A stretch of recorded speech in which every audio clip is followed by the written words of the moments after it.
যারা দেখছেন সকলকে শুভেচ্ছা।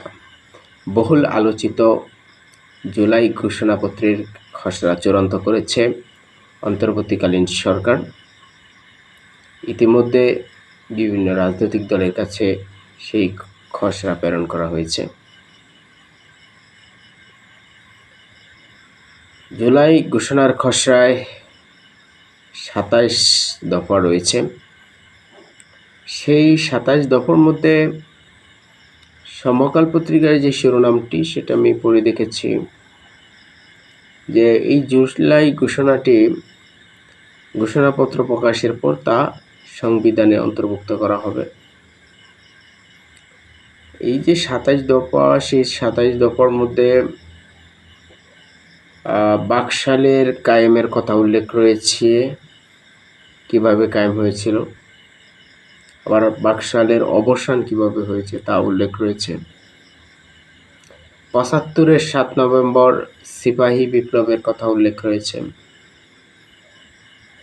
1979 সালে সাবেক রাষ্ট্রপতি জিয়াউর রহমান সরকারের করা সংবিধানের 5ম সংশোধনীর কথা উল্লেখ রয়েছে, যেখানে বহুদলীয় গণতন্ত্রের প্রকাশ পেয়েছিল, সেই কথা উল্লেখ রয়েছে। জেনারেল হোসেন মোহাম্মদ এরশাদের সামরিক শাসনের কথা উল্লেখ রয়েছে। 1/11 সময়ের কথা উল্লেখ রয়েছে।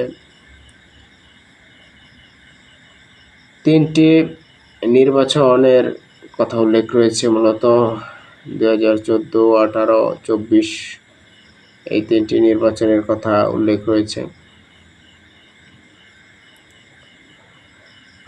উল্লেখ রয়েছে অবাধ সুষ্ঠু নির্বাচনের কথা। উল্লেখ রয়েছে বৈষম্য বিরোধী ছাত্র আন্দোলনের নেতৃত্বে অভ্যুত্থানের কথা রয়েছে। আরও উল্লেখ রয়েছে 2024 সালের 5 আগস্ট থেকে জুলাই যে ঘোষণা সেটা গণ্য করতে হবে। জুলাই সনদ বাস্তবায়ন করতে হবে।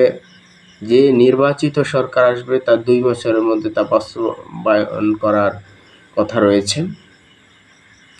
দেখা যাক বহুল আলোচিত প্রতীক্ষিত জুলাই ঘোষণা কবে হচ্ছে। দেশের মানুষ সেদিকেই চোখ রাখছে।